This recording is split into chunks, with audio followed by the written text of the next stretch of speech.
kepada ekonomi negara. Perusahaan kecil dan sederhana PKS adalah penyumbang sehingga sekitar 41% kepada KDNK. Peniaga kecil kini perlu menyesuaikan diri.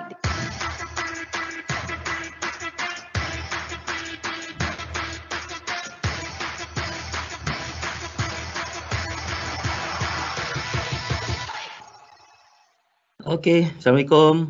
Selamat datang kepada semua pendengar, kepada semua usahawan, rakan-rakan usahawan kita ke program Soal Usahawan Anjuran SME Corp Malaysia. Terima kasih kepada yang mendengar dan terima kasih kepada yang join sesi kita pada pagi ni. Okey, pada hari ini kami SME. Okey, Assalamualaikum. Selamat datang kepada semua pendengar, kepada semua usahawan, rakan-rakan usahawan kita ke program Soal Usahawan Anjuran SME Corp Malaysia. Terima kasih kepada yang mendengar dan terima kasih kepada yang join sesi kita pada pagi ni. Okey, pada hari ini kami SME Corp Malaysia akan buat satu sesi sejam bersama kami, kaunselor perniagaan SME Corp Malaysia. Jadi anda tuan-tuan dan puan-puan, usahawan-usahawan sekalian boleh bertanya kami apa saja dan kami akan cuba bantu untuk memberikan anda jawapan ataupun panduan mana yang kita boleh bantu. Jadi saya perkenalkan diri, saya Muhammad Rozlan Muhammad Razali, SME Corp Malaysia daripada Ibu Pejabat, dan juga bersama saya hari ini kaunselor perniagaan Encik Abdul Rahim Ishak. Jadi tuan-tuan dan puan-puan, sambil kami memulakan bicara ataupun sesi soal jawab ni, tuan-tuan dan puan-puan boleh menggunakan ruangan chat di sebelah tepi untuk menaip soalan dan kami akan bantu tuan-tuan dan puan-puan untuk menjawab. InsyaAllah yang mana kami boleh bantu, kami akan bantu. Jadi saya mohon Cik Rahim kenalkan diri dan kemudian selepas perkenalkan diri tu Cik Rahim mungkin boleh share sikit kot dengan usahawan ni berkaitan dengan mula-mula sekali tu status PKS ataupun siapa usahawan mikro dalam untuk bantu usahawan kita ni faham sebelum diorang ni dibantu oleh kerajaan. Silakan Cik Rahim. Okey, Assalamualaikum warahmatullahi wabarakatuh. Selamat pagi kepada semua yang mendengar hari ini. Okey, saya Abdul Rahim Ishak ni rakan setugas dengan Cik Rozlan kita. So sama juga daripada unit DC di HQ. InsyaAllah hari ini kita take note terhadap semua soalan-soalan. Mana yang boleh kita jawab hari ini juga. Yang tak boleh, kita akan bagi jawapan juga. Okey. Mungkin kita kemudian kita akan email atau telefon semula. Okey, sedikit pengenalan berkenaan dengan status PKS macam Cik Rozlan cakap tu. Okey, kebanyakan isu setengah-setengah terutama di kalangan kita punya PKS mikro, diorang ni tak mengetahui sebenarnya siapa sebenarnya PKS. Itu soalan yang kita selalu terima. Saya ni meniaga kedai runcit contohnya, atau saya ni meniaga nasi lemak. Saya ni PKS ke? Contoh soalan macam tu. Kadang-kadang dia pun tak tahu dia di kategori mana, sama ada dia ni merupakan syarikat ataupun entiti perniagaan bersaiz sederhana ke, kecil ataupun mikro. Okey, saya terangkan sikit berkenaan dengan siapa kita ni lah, SPKS ni, syarikat PKS ni. Okey, biasanya kita akan pecahkan definisi PKS ni kepada dua. Satu adalah syarikat-syarikat yang melaksanakan aktiviti pembuatan, iaitu manufacturing sector. Okey, maksudnya kita hasilkan produk dan sebagainya. Okey, yang itu secara keseluruhannya sekiranya jualan kita di bawah 50 juta. Okey, jualan tahunan di bawah 50 juta dan pekerja kita kurang daripada 200, secara automatik semua di sektor pembuatan ni jatuh di bawah PKS. Maksudnya kalau kita ada pekerja 10 masa lebih 200 orang dan juga kita punya jualan lebih 50 juta, barulah kita ni keluar daripada definisi PKS tu itself. Okey. Tapi dia ada pecahan di bawah tu. Pecahan contohnya bagi kita kategorikan sebagai syarikat sederhana. Okey. Dia adalah syarikat yang mempunyai penjualan antara 15 juta sehingga 50 juta. Atau okey, pekerja dari 75 sehingga 200 orang. Itu dikategorikan sebagai syarikat sederhana, berstatus berskala sederhana. Itu bagi sektor pembuatan. Saya terangkan pembuatan dulu. Yang keduanya jualan tahunan, ni yang syarikat kecil pula. Okey, syarikat kecil ni maknanya jualan dia antara 300,000 sehinggalah 15 juta. Atau pekerja sepenuh masanya dari 5 sehingga 75 orang. Maknanya kurang 75 orang sehingga 5 orang. Okey, itu dikategorikan sebagai syarikat-syarikat bersaiz kecil. Okey. Dan yang akhir sekali, ni yang paling ramai ni. Okey. Iaitu syarikat-syarikat yang bersaiz mikro.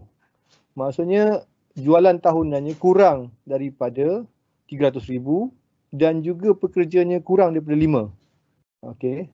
Maksudnya automatically mereka ini merupakan syarikat yang bersaiz mikro. Dia ada kepentingan, nanti kita akan terangkan kemudian. Itu tadi kita masukkan di bawah kategori pembuatan. Okey. Ada juga kategori, satu lagi kategori iaitu kategori perkhidmatan. Ini yang orang kata kadang bagi services lah. Okey, perkhidmatan yang tidak mengeluarkan produk, trading dan sebagainya. Dan juga sektor lain. Dia bawah kategori yang lain pula. Ini kategori satu lagi. Okey, yang ini kita tengok bagi syarikat-syarikat ini jualan, okey, perkhidmatan dan lain-lain ini jualan di bawah 20 juta.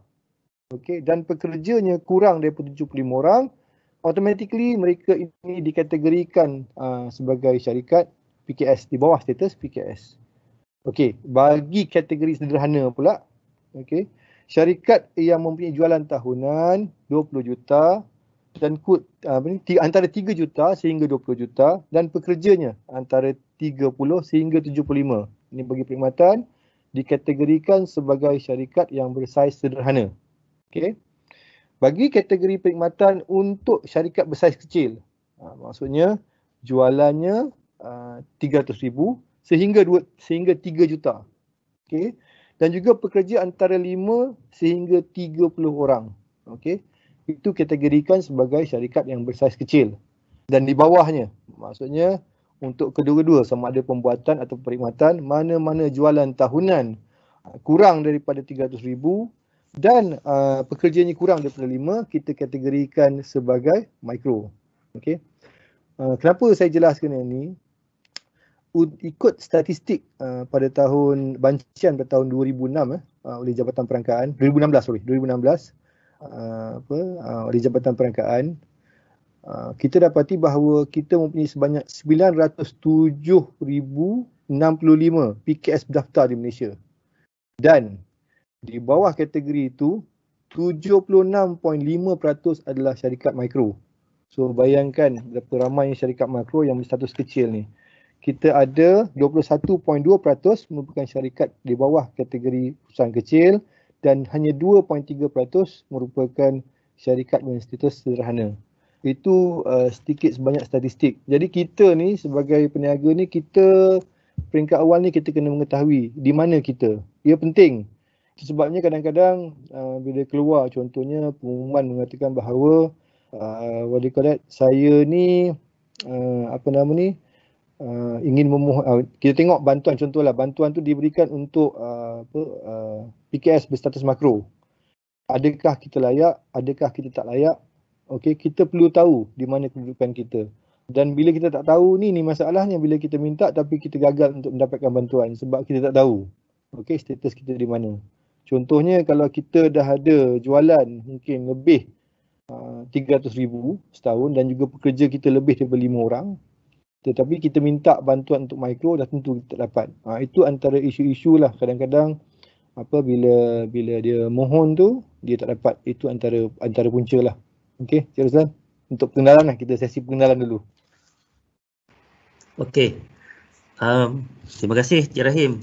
Baik, pendengar semua, itu adalah asas kenapa kami berkongsi status ataupun siapa itu usahawan mikro PKS, supaya tuan-tuan dan puan-puan usahawan sekalian ni tahu tuan-tuan dan puan-puan ni di mana status, di mana tahap.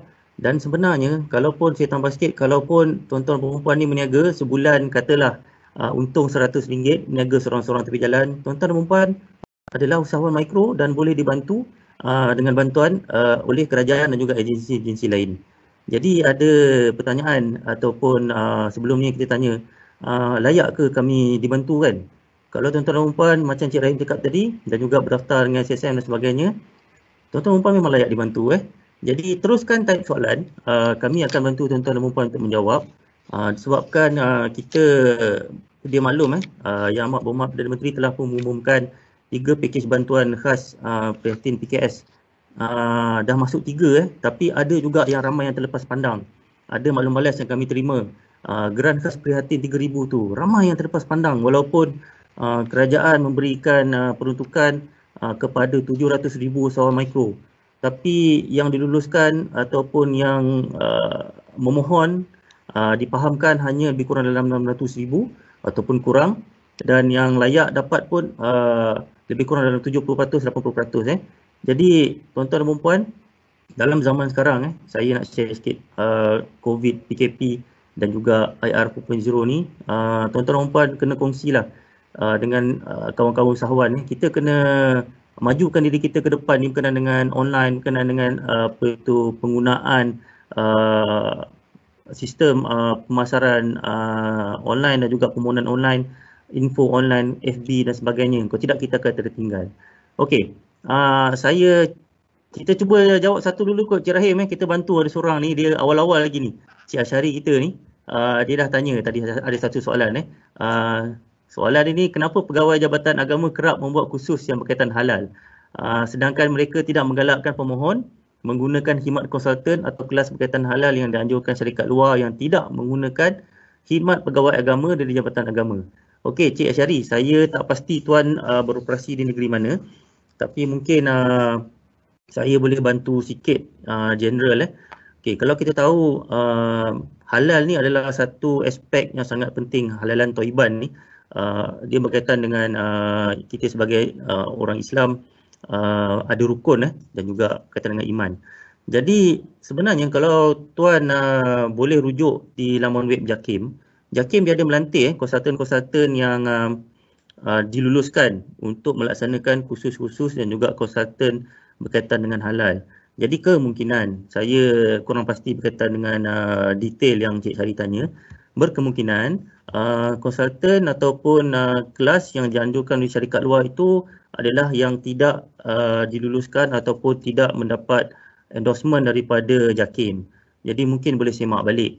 Jadi kenapa menggunakan khidmat pegawai daripada Jabatan Agama? Sebab pegawai Jabatan Agama ini yang diberikan kelulusan ataupun mungkin persijilan untuk melaksanakan kursus. Jadi atas alasan itulah Jabatan Agama ataupun kursus-kursus itu dia menggunakan pegawai daripada Jabatan Agama lagi, Jabatan Agama Islam. Okey, ini dah jauh dah ni berkaitan dengan halal, Cik Rahim. Tapi tak apa, kita okey je. Okey, Cik Rahim, kalau kita boleh kongsi, ada lagi satu soalan. Okey. Ada dekat sini ditunjukkan, salam tuan, boleh tak tahu kelayakan memohon? Cik Rahim dah bagi tahu dah tadi. Cik Rahim dah bagi tahu. Kelayakan memohon ni luas. Sila. Saya tambahkan sikit. Okey, dia sebenarnya apa-apa kelayakan memohon ni kita akan tengok go back to the basic dia. Kesilapan kita biasanya PKS ni, dia tengok aja bantuan tu, dia tak baca detail pun sebenarnya. Okey. Tetapi secara asasnya sebenarnya ada beberapa perkara yang kita perlu ada. Apa-apa bentuk bantuan pun. Satu, adakah kita dikategorikan sebagai kategori PKS? Sekiranya bantuan untuk PKS. Okey. Yang keduanya, kita tengok macam saya kata tadi. Adakah bantuan ini diberikan untuk industri yang mana? Sama ada industri pembuatan ataupun industri perkhidmatan atau pertanian contohnya. Okey, itu yang kedua kita tengok. Seterusnya kita tengok juga, okey, dia ni jatuh di bawah kategori mana? Adakah bantuan ini diberikan kepada syarikat yang berstatus sederhana, kecil ataupun mikro? Itu yang kita tak tengok. Kadang-kadang kita tengok aja ada je bantuan, kita terus je nak mohon, tapi kita tak tahu kedudukan kita. Okey, bila kita dah kenal pasti semua tu, katalah kita dah kenal pasti, okey, ini untuk mikro. Dan saya sekarang ni di bawah kategori mikro, kita dah tahu.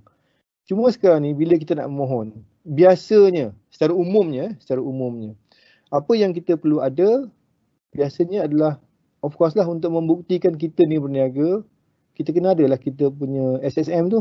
Okey, pendaftaran kita sama ada ROB atau ROC tu kita kena ada lah. Okey, pendaftaran tu perlu ada. Kalau tak ada, memanglah masalah. Sebab dia tidak dapat membuktikan bahawa kita ni menjalankan perniagaan secara sah. Itu yang pertama. Okey. Yang keduanya, biasanya kalau sekiranya kita mempunyai kedai ataupun kita berniaga di tepi jalan, okey, maksud saya menjajalah, kita menjalankan perniagaan di tepi jalan sebagainya. Biasanya kebanyakan, terutamanya bantuan kerajaan ni, kita nak memastikan bahawa perniagaan tu dijalankan secara sah. Okey, di tempat yang diluluskan oleh pihak berkuasa tempatan. So apa yang diperlukan? Lesen daripada pihak berkuasa tempatan. Okey. Kalau senangnya, bahasa kasarnya, orang kata lesen iklan. Lesen perniagaan tu lesen iklan lah, by PBT. Ataupun lesen menjalankan lesen orang kata penjaja. Itu antara lesen yang kita perlukan. Biasanya bantuan dia akan memerlukan dua pendaftaran ni secara asas. Kalau tak ada, memang susah. Sebab kita tak dapat membuktikan bahawa kita ni merupakan kita menjalankan perniagaan secara sah dan juga kita menjalankan perniagaan di tempat yang sah. Itulah Cik Roslan, kalau nak tambah, silakan Cik Roslan. Okey, dah clear dah tu. Cuma kami ulang penting untuk tuan-tuan dan puan kena ada lesen. Lesen ni kita umpamakan macam IC lah. Kalau SSM tu adalah surat beranak. Dia senang macam tu je. Okey. Jadi senang untuk agensi-agensi kerajaan untuk bantu. Kalau tuan-tuan dan puan ada SSM. SSM pula cuba semak balik. Ramai. Bila kerajaan umumkan BPN contohnya kan. Bila kerajaan umumkan BPN, ramai sangkut. Sebab apa? Dia pernah daftar SSM lama dulu. Lepas tu pula SSM tu pula dia tak renew. Bila tak renew, BPN tak lepas. Lepas tu kerajaan umum pula geran khas prihatin 3,000. Sekali bila mohon pun tak lepas. Sebab apa? SSM tu dah mati.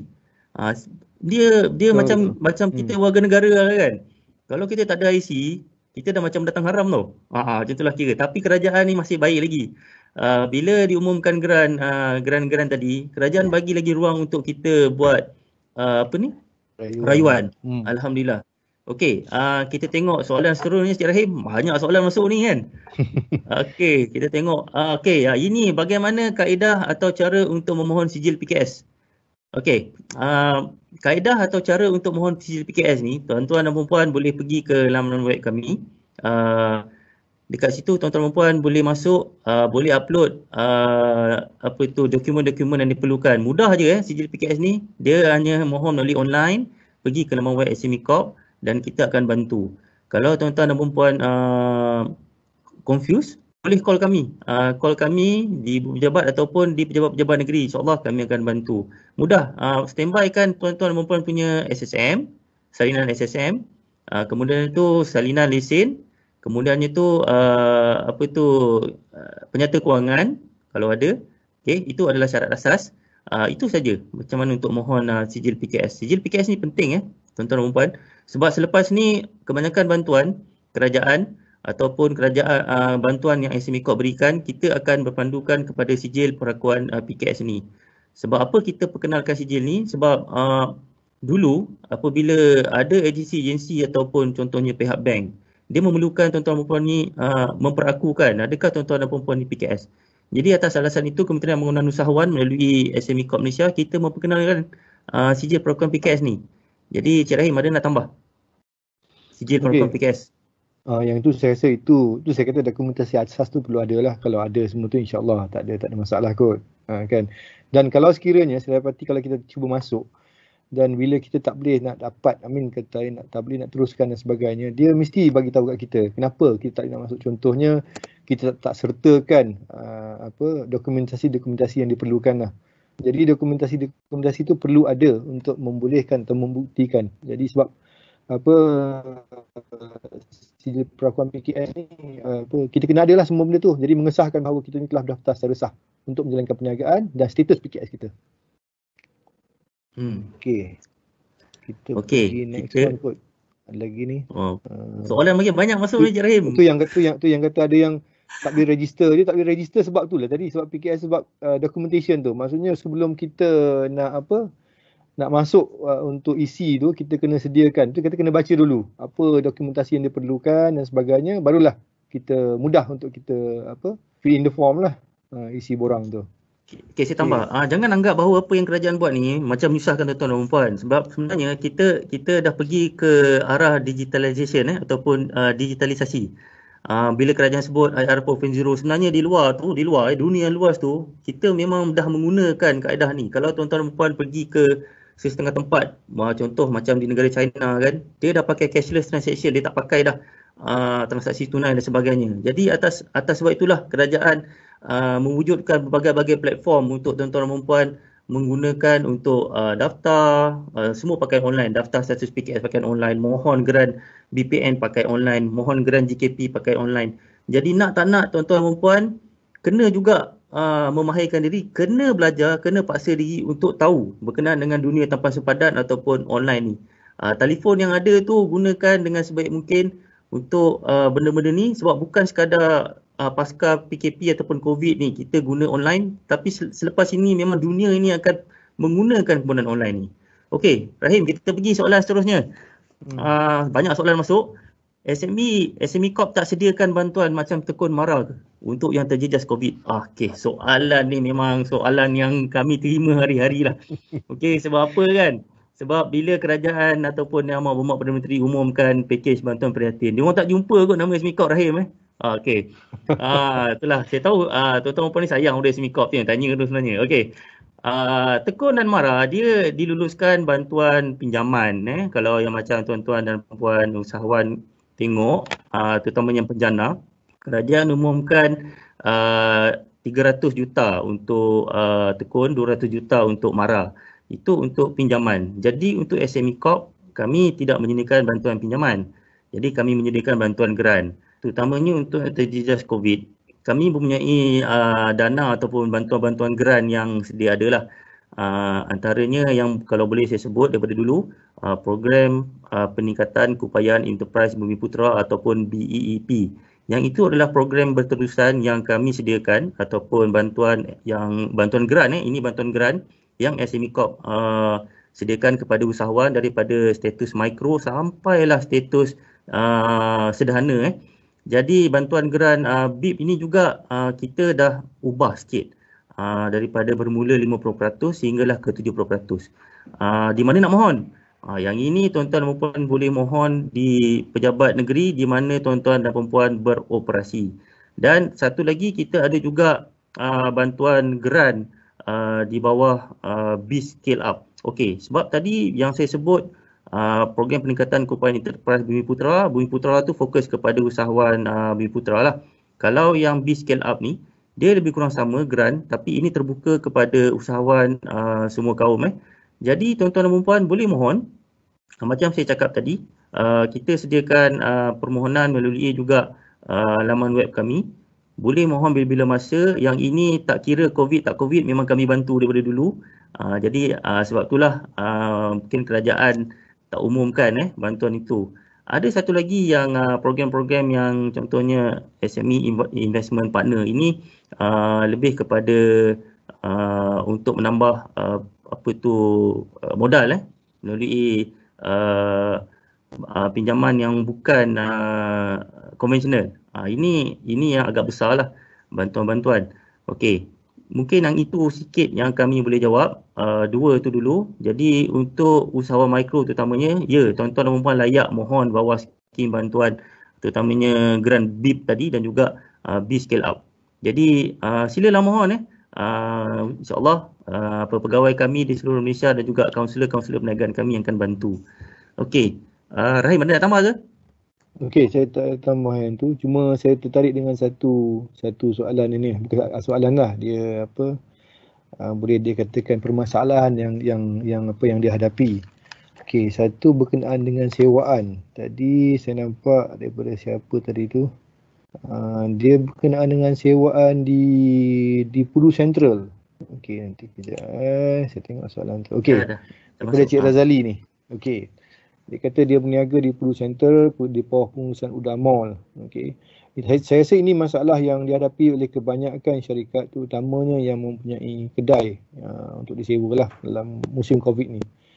Dia kata sewa percuma bulan April, tetapi kemudian untuk bulan Mei 75% sahaja, 75% saja diskaun. Ini dia kena bayar ni rasanya. Lepas tu 4 bulan seterusnya dia kena bayar hanya dengan diskaun 30%. Okey. Okey, itu dia dapat sewa dia lah. Tapi dalam masa yang sama, dia juga kena bayar maintenance. Okey, maintenance sebanyak maintenance sebanyak RM730. Okey. Maksudnya dia pecahkan sewa dan maintenance. So, yang dia dapat diskaun hanyalah pada sewaan saja, tetapi bukan pada maintenance. Okey. Saya rasa yang ini macam Encik Razali kena berbincang balik dengan pihak UDA, dan saya rasalah macam sebelum ni pun ada beberapa siri kita buat perbincangan. Saya rasa yang inilah perlu di kalangan kumpulan penyewa sendiri, dia kena ada grup dia untuk tulis surat lah untuk minta kelonggaran. Okey. Dan masalah ni bukan masalah yang dihadapi oleh Tuan Encik Razali saja, tapi banyak. Salah satu benda yang ingin saya kongsi adalah berkenaan dengan sewaan, perjanjian sewaan. Ini juga satu isu. Semasa satu sesi itu dimaklumkan, kebanyakan kita ni yang menyewa atau segala bentuk perjanjian kita tak go detail, dan biasanya kita tidak pernah mengambil kira sekiranya keadaan kecemasan macam ni lah.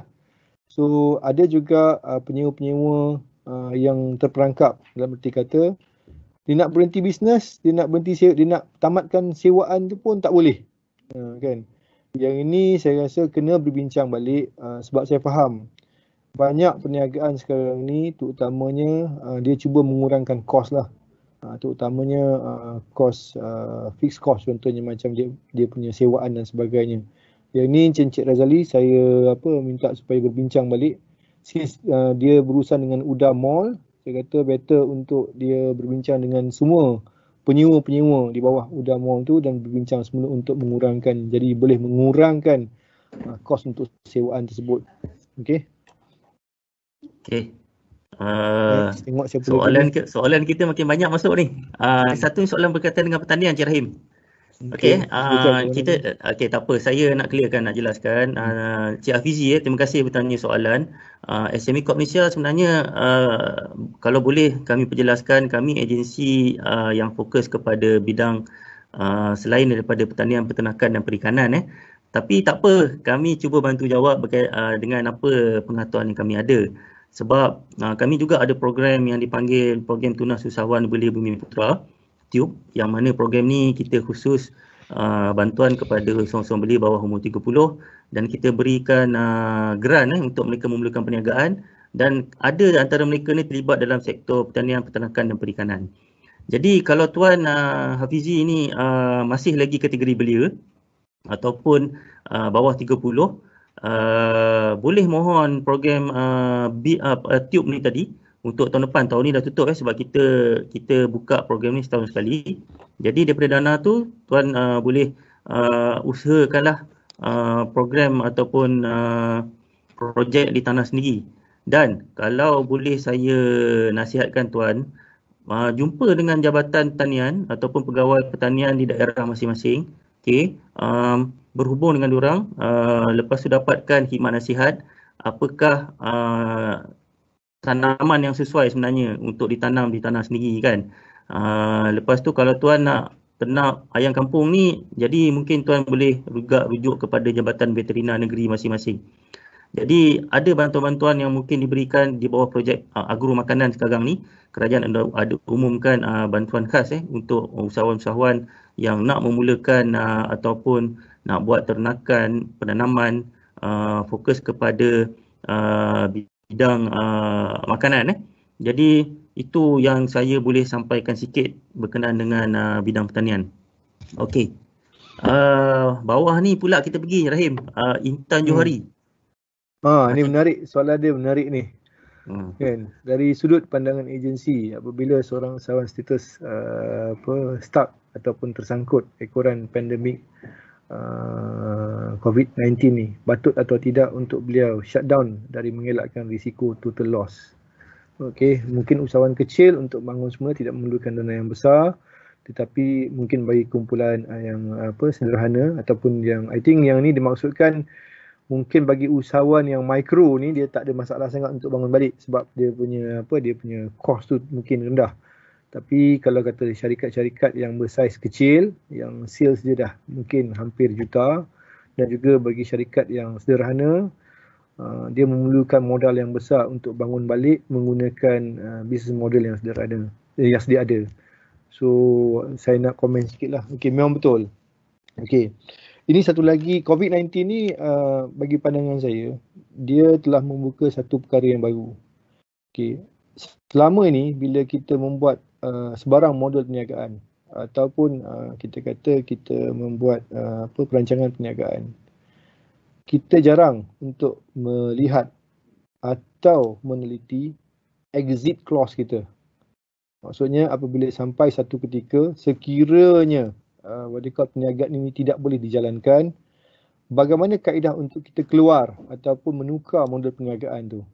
Okay, saya pun banyak belajar bila berhadapan dengan situasi macam ni. Sebenarnya ada syarikat-syarikat yang mempunyai business model ataupun perancangan perniagaan yang boleh kita kata dia ada exit clause dia. Sekiranya dia gagal untuk mencapai satu sasaran yang ditetapkan ataupun dia menghadapi sebarang masalah, dia dah alert awal-awal dah, dan automatically dia ada kaedah untuk keluar. Dan tapi jarang syarikat yang mempunyai perancangan sebegitu. Tapi COVID-19 ni sebenarnya membuka satu dimensi yang baru. Mungkin selepas ini bila kita buat rancangan perniagaan, bukan saja melihat kepada faktor keuntungan, okey, atau mungkin kita kata dia naik ke atas, tetapi dalam masa yang sama kita perlu melihat sekiranya terjadi sesuatu pada perniagaan kita, bagaimanakah kaedah untuk kita keluar. Itu yang saya kata, kita akan tengok balik perjanjian kita, kontrak kita, atau semua, terutamanya perjanjian dengan kita punya supplier dan sebagainya. Apabila berlaku kegagalan, bagaimana untuk kita keluar. Dan bila sebenarnya masa untuk kita keluar, dan kaedah bagaimana untuk kita menutup perniagaan tanpa mengakibatkan terutama kita as pengusaha ini menerima implikasinya. Okey. Ini satu benda yang barulah. Dan memang kalau sekiranya kita dapati bahawa perniagaan itu tidak boleh dijalankan, memang kita perlu mungkin kita kena undur sikitlah, maksudnya mungkin kita shutdown ataupun kita terpaksa menukar business model kita kepada model perniagaan yang baru secepat mungkin. Okey. Kalau tak boleh, barulah dan kita shutdown dan kita tengok balik bagaimana untuk susun semula. Itu pandangan saya lah, Cik Rozan. Okey, saya tambah sikit. Okey, tuan-tuan dan puan-puan, bila COVID ni semuanya normal baru, new norm, semua orang terkejut. Jadi apa kalau tengok nasihat-nasihat dan juga perkongsian-perkongsian usahawan, tuan-tuan dan puan-puan sebenarnya kena ukur baju dekat badan sendiri. Okey, kalau ukur baju tu ada seorang sahabat berkongsi bukan setakat ukur, dia kena baju tu biar sendat. Sekarang ni baju tu terpaksa disendatkan. Maksudnya tu tengoklah apa yang boleh diselamatkan dulu. Kalau ada dua cawangan tu, saya ataupun rakan-rakan usahawan berpandangan baiklah kita tutup satu, kita fokus kepada satu cawangan, sebab yang akan datang kita tak tahu apa lagi yang akan jadi pada masa hadapan. Corak pembelian ataupun corak pengguna ataupun rakyat berbelanja ni kita tak tahu. Walaupun kerajaan dah orang kata tu melambakkan duit di dalam pasaran supaya rakyat berbelanja, tapi kita kena berhati-hati. Jadi tuan-tuan dan puan kena tengok ke depan. Jangan rasa terlalu sayang. Contohnya ada usahawan bertanya kami kan, saya dah buka ni dah 3 tahun, dah buka ni 10 tahun, cawangan dah ada 4, dah ada 5. Macam dia ada personal touch pula dekat situ. Jadi nak selamatkan diri sendiri ataupun nak selamatkan keseluruhan bisnes dan juga kehidupan perniagaan. Jadi itu terpulang kepada tuan-tuan dan puan-puan lah. Kalau perniagaan tu dah rasa besar, tak salah pun kalau kita nak kecilkan balik perniagaan. Yang penting kita boleh sustain untuk tempoh yang lama pada akan datang. Jangan lupa financial management ataupun pengurusan duit. tengok duit dalam poket ada berapa sekarang ni. Itu kalau rasa tak pandai, yang itu boleh hubungi kami lah. Business counselor ataupun kaunselor perniagaan SME Corp, kami akan cuba bantu tuan-tuan dan puan-puan macam mana nak menguruskan kewangan dalam tempoh COVID ni. Okey, Rahim, kita pergi soalan yang seterusnya. Akma Pelis. Tengok sekejap. Tanjung Rida. Okey, Akma Pelis. Pakej penjana dari kerajaan telah diumum. Apa tindakan atau manfaat yang peniaga boleh dapat dari SME Corp? Bagaimana SME Corp membantu bagi peniaga dari manfaat pakej penjana? Okey, Cik Akma Pelis. Kita ada pegawai ataupun pejabat Negeri Perlis. Pakej penjana ni saya nasihatkan Cik Akma dan juga lain-lain usahawan baca dulu. Baca daripada atas sampai lengkap ke bawah. Fahamkan apa yang kerajaan umum, fahamkan agensi mana yang terlibat dan apa yang memberi manfaat kepada tuan-tuan dan puan-puan. Sebab saya tak tahu bisnes Cik Akma. Jadi kalau Cik Akma boleh maklumkan kepada